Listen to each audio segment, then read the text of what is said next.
क्योंकि इनका इस क्षेत्र की लड़ाई में हर लड़ाई में बढ़ चढ़कर योगदान होता है। और सतीश जी को आमंत्रित करूंगा नम आंखों से, क्योंकि इनके साथी कॉमरेड धन सिंह राणा जी नहीं रहे तो कहीं ना कहीं दिल दुखी हो रहा है इनका। लाता में भी देखा तो कॉमरेड धन सिंह राणा जी को लाल सलाम, कॉमरेड धन सिंह राणा जी को लाल सलाम, कॉमरेड धन सिंह राणा जी को लाल सलाम।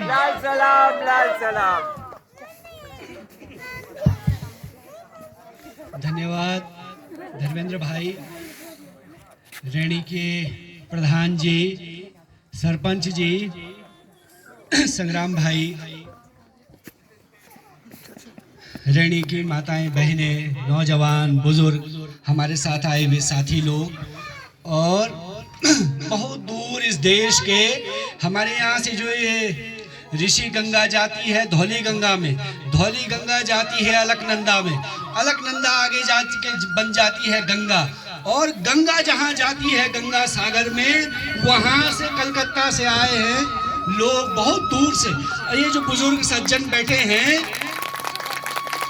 संदीप बनर्जी साहब 65-66 साल की, आपकी 67 साल की उम्र है, और जब इन्होंने सुना कि वहाँ चिपको के 50 साल लोग मना रहे हैं, तो ये बंगाल से चल करके आप लोगों को देखने, आपका गांव देखने, आप लोगों से मिलने चले आए। लेकिन जब जोशीमठ में आकर के इन्होंने सुना कि रैणी वाले तो सब जा रहे हैं जोशीमठ, तो बड़े निराश आप हो रहे थे। फिर कल रात बात हुई, हम लोगों ने कहा कि नहीं, हम लाता में बैठेंगे, रैणी वालों से कहेंगे अगर वो रुके तो ठीक है, नहीं तो हम जरूर रैणी तक जाएंगे, गौरा देवी जी की जो मूर्ति है उसमें माल्यार्पण करेंगे और रैणी आपको ले जाएंगे जरूर। तब आप लोग जो है आए हैं, स्वास्थ्य आपका खराब है लेकिन फिर भी चढ़ करके यहाँ पहुंचे। तो ये जो ताकत है, उस चिपको के जो शब्द है उसमें जो ताकत है, वो इतनी दूर से लोगों को खींच ले रहा है। लेकिन अफसोस ये है कि हम अपना गांव, अपनी थाती, अपना इतिहास भूल जा रहे हैं। उसको जो है, उसकी जो ताकत है, उसकी जो मजबूती है, उसने जो संदेश पूरी दुनिया में दिया, वो संदेश जो है हमको नहीं हिला रहा है, हमको नहीं प्रेरणा दे रहा है कि जो पूरी दुनिया में बात गई चिपको के जरिए, वो बात जो है क्या हमको भी वैसे ही संदेश देती है?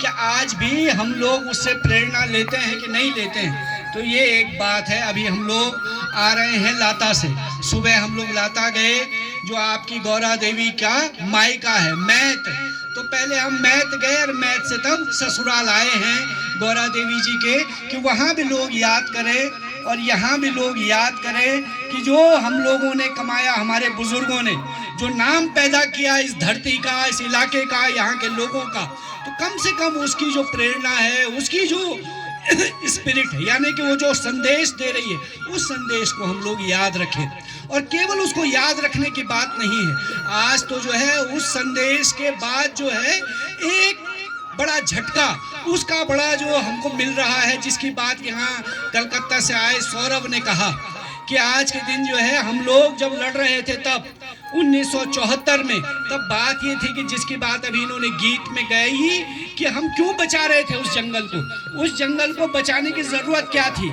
उसकी जरूरत यही थी, उसी जंगल से कबासी मिल रहा था, अखरोट मिल रहा था, उसी से जो है तमाम, चाहे चोरू है, फरण है, जड़ी बूटियां हैं, तब तो डॉक्टर नहीं था, कहीं कोई इलाज की व्यवस्था नहीं, तो उसी जंगल ने हमको जो है ये उपहार दिया। बाजार नहीं था तो इसी जंगल ने हमको खाना भी दिया, अन्न भी दिया, घास भी दिया, लकड़ी भी दिया, पानी भी दिया।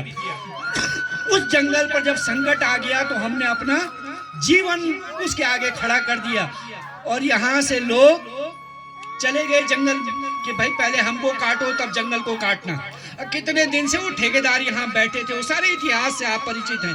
और तब लाता से भी लोग आ गए, बाकी दूर से भी लोग आ गए, और जिनका जिक्र अभी लोगों ने किया कि कॉमरेड गोविंद सिंह जो इस इलाके के क्षेत्र पंचायत के प्रमुख रहे, 3 बार वो ब्लॉक प्रमुख रहे, और वो जो है गले में एक चैलेंजर डाल के, माइक डाल के, यहाँ ऋणी से लेके, लाता से लेके और तोलमा तक जाते हैं, आते लोगों को कहते कि जंगल बचाना जरूरी है। उन्होंने वो प्रेरणा दी, उन्होंने वो संदेश दिया और गौरा देवी जैसी लोगों को तैयार किया कि अगर तुम्हारे जंगल पर संकट आए तो तुम खड़े हो जाना। और गौरा देवी ने, उनके लोगों ने इस बात को समझा, जो कॉमरेड गोविंद सिंह जी ने जो अलख जगाई, उन्होंने उस बात को मुकाम तक पहुंचाया। और आज के दिन जो है हम देख रहे हैं, तो रहा जब 2021 में आपदा आई, 200 से ज्यादा लोग मर गए, आपके गांव से भी लोगों की जान चली गई। और आज जो है उस बात को 3 साल हो गए, अभी तक लोगों का उसका मुआवजा नहीं मिला। हमने तो उस समय भी कहा कि एक ही आपदा में मरने वाले लोग, यहाँ मरे उसको मिला 6 लाख रुपया, और जो तपोवन में मरा उसको मिला 30 लाख रुपया, 35 लाख रुपया। रैणी वालों का हक मारा गया, उसमें रैणी वालों को कुछ नहीं मिला उसमें। और उस समय जो है मैं आया आपके गांव में, आपने कहा कि गांव जो है वहां से खिसक रहा है, उस तरफ से नीचे जा रहा है गांव, नीचे नदी उसको काट रही है। और जब ऋषि गंगा में बाढ़ आई, उस बाढ़ ने इतना धक्का मारा कि पूरा गांव उससे हिल गया। और किसी भी दिन बड़ी आपदा में ऋणी में संकट आ सकता है। इस बात को लेकर के हमने कहा कि ऋणी का जो है पुनर्वास होना चाहिए, विस्थापन होना चाहिए।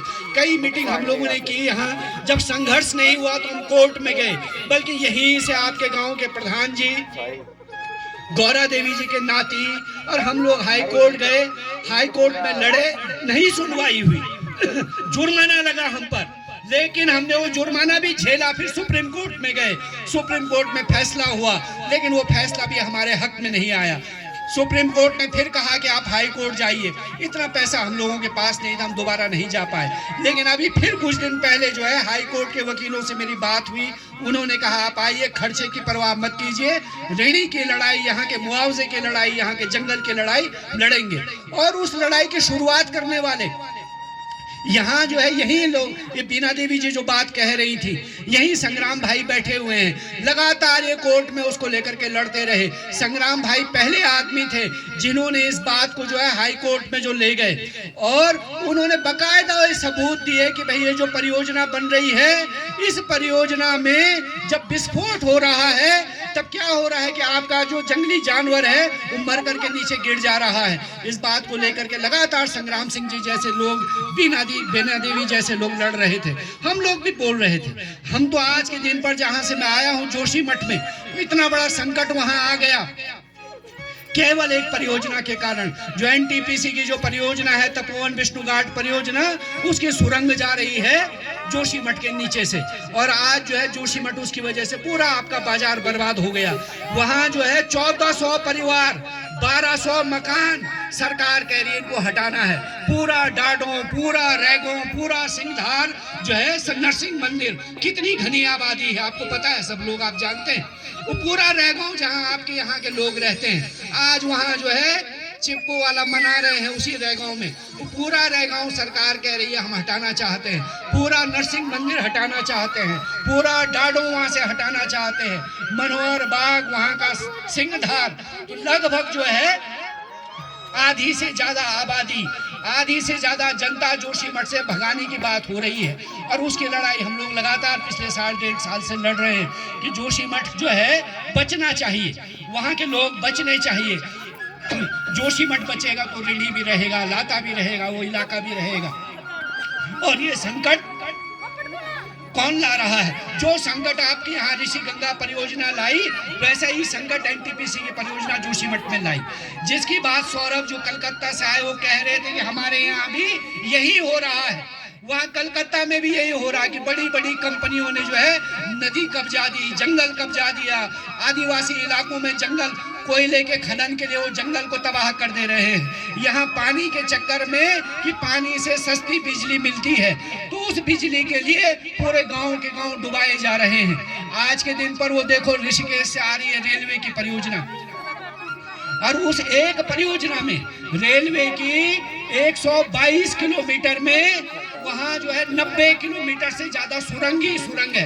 8-8 किलोमीटर की सुरंग, 10-10 किलोमीटर की सुरंग उसमें बन रही है। और आप लोगों ने कुछ दिन पहले देखा कि उत्तरकाशी में एक सुरंग बनी थी और उस एक सुरंग में 45 आदमी फंस गए, 17 दिन तक फंसे रहे। तो ये सुरंगें जो हैं, ये जो विकास का मॉडल, ये विकास का ढांचा जो है आप लोगों को कोई फायदा नहीं पहुंचा रहा है। जेपी कंपनी तो बिजली बना रही है जोशीमठ में, जो जोशीमठ वालों को मिलती है बिजली, नहीं मिलती। चाई वालों को नहीं मिलती, ठैंग वालों को नहीं मिलती, पांडुकेश्वर वालों को नहीं मिलती, जो उस जेपी कंपनी से प्रभावित हुए, जिनका सारा गांव उससे नष्ट हुआ, उनको भी बिजली नहीं मिलती। और यहाँ भी जो बिजली बन रही थी आपके यहाँ, जो पूरी खत्म हो गई, वो बिजली भी नीचे जानी थी, आपको नहीं मिलनी थी। तब हम कह रहे हैं हमारा जंगल, हमारा पानी, हमारी जमीन, और हमको उससे कोई लाभ नहीं। लाभ किसको हो रहा है? कोई बाहर से आ रहा है कंपनी वाला, बड़ा सेठ, धन्ना सेठ, बड़ा ठेकेदार, बड़ा गल्लेदार, बड़ा दलाल, उसको मिल रही है बिजली, उसको मिल रहा है पानी, उसको दे रहे हैं जंगल। और उसमें हमारी सरकार क्या कर रही है? तो जिस सरकार को आप चुन रहे हैं, जिस सरकार को आप वोट दे रहे हैं, वो भी आपकी सुनवाई नहीं कर रही है। वो भी उन्हीं ठेकेदारों की, उन्हीं सेठों की तरफदारी कर रही है, उन्हीं के साथ खड़ी हो जा रही है।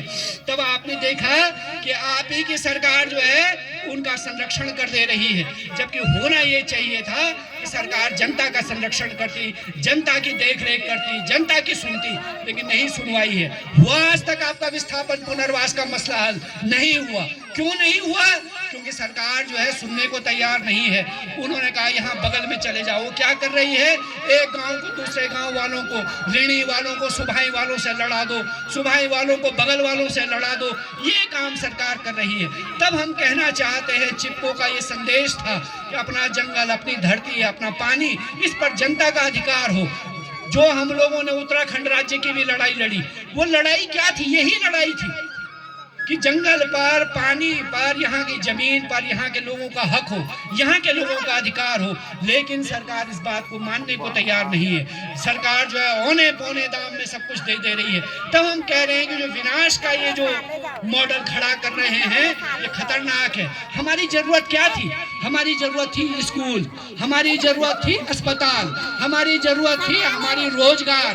हमारे बच्चे सारे देखो नौजवान गाँव में बेरोजगार बैठे हुए, उनके पास काम के लिए नहीं है। पूरा रेणी गांव खाली हो गया, आधा रेणी गांव देहरादून पहुंच गया कि नहीं पहुंच गया? लाता ऐसे ही हो गया। आप आगे चले जाओ, मलारी खाली हो गया, और आगे चले जाओ गमशाली खाली हो गया, बॉर्डर आपके खाली हो गए। सीमा के हम प्रहरी थे, रक्षक थे, ये सीमा खाली हो जाएगी, चीन ये इधर को आ जाएगा, लगातार आ रहा है। तब हम कहना चाहते हैं जो सीमा के इलाके हैं, जनजाति के क्षेत्र हैं, गरीब लोग यहाँ रहते हैं, इनके विकास की योजना बनाओ, विनाश की योजना मत बनाओ। और ये विनाश की योजना बन रही है। सरकार क्या कर रही है? ऐसा कानून ला रही है कि जो है पूंजीपतियों को खुली छूट, लूट की खुली छूट। अभी वो संसद में कानून लाए जिसको कहते हैं फॉरेस्ट कंजर्वेशन एक्ट, वन संरक्षण कानून। उसमें जो है इतने सुधार कर दिए, इतने सुधार कर दिए कि वो बॉर्डर से लेके 100 किलोमीटर तक सारे जंगल पर जो है कहीं भी जो है पूंजीपतियों को देने के लिए उन्होंने कर दिया। जबकि फॉरेस्ट राइट एक्ट जो था, यानी जंगल पर जनता का अधिकार वाला जो कानून था, उसमें 2006 के तहत जो आपको हक अधिकार मिलने थे वो खत्म हो रहे हैं, वो नहीं मिल रहे।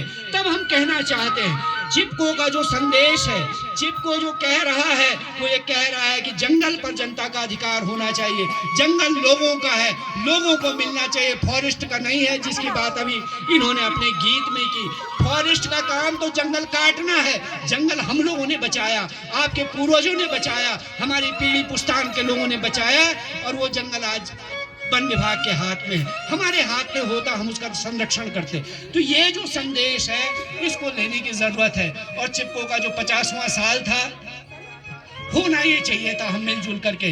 ये जो पूरी नीति घाटी के लोग हैं, इनकी थाती है, ये हमारी विरासत है, तो हम सब मिलकर के इसको मनाते। लेकिन हो ये रहा है कि हम आपस में ही, हमारे बीच में दरार पड़ जा रही है। दरार कौन डाल रहा है? वही लोग जो बाहर से आए। जब जो है 1974 में जंगल काटने कौन आया? बाहर के ही लोग आए। ठेकेदार कहाँ का था? बाहर का था। अभी भी जो दरार डालने आ रहा है वो भी बाहर का है। इसको समझने की जरूरत है नौजवानों को, बुजुर्गों को, आप लोगों को, कि हम इस बात को समझें। और जो जंगल की बात है, पानी की बात है, जमीन की बात है, इस पर जनता का अधिकार कैसे हो, इसको ये संदेश जो है चिपको से हम लें और अपनी नौजवान पीढ़ी को भी इसको बढ़ाएं आगे। तभी ये बचेगा, ये इलाका बचेगा, हम लोग बचेंगे, आने वाली पीढ़ियां बचेंगे। ये संदेश हमको चिपको देता है। और न सिर्फ चिपको को बल्कि चिपको को जिन लोगों ने आगे बढ़ाया, जिन्होंने ये बात शुरू की, कॉमरेड गोविंद सिंह है, धन सिंह राणा ने उसके बाद दूसरा आंदोलन किया, झपटो छीनो आंदोलन, आप लोगों ने सुना होगा। उन्होंने कहा जंगल पर जनता का अधिकार होना चाहिए, इसलिए उन्होंने झपटो छीनो किया। आज जो है धन सिंह भी हमारे बीच में नहीं है। उन सब साथियों को, उन सब लड़ने वाले लोगों को जिन्होंने ये संदेश, ये प्रेरणा, ये रास्ता हमको दिखाया, उन सबको भी याद करने का ये दिन है। गौरा देवी को याद करने का दिन है। तो ये सब याद करते हुए, इन सब लोगों को श्रद्धांजलि देते हुए आप सब लोगों का मैं धन्यवाद करता हूं कि आप लोगों ने ये आड़ मारी कि हम अपनी जमीन पर चिपक करके यहीं बैठ करके चिपको को याद करेंगे, उसकी विरासत को याद करेंगे, उस विरासत को आगे बढ़ाएंगे। इस बात के लिए मैं आपका आभारी हूं। धन्यवाद। इनकलाब जिंदाबाद। चिपको की विरासत अमर रहे। चिपको की विरासत अमर रहे। गौरा देवी कॉमरेड गोविंद सिंह अमर रहे। कॉमरेड गोविंद सिंह, गौरा देवी अमर रहे। चिपको की विरासत अमर रहे। धन्यवाद। इनकलाब जिंदाबाद।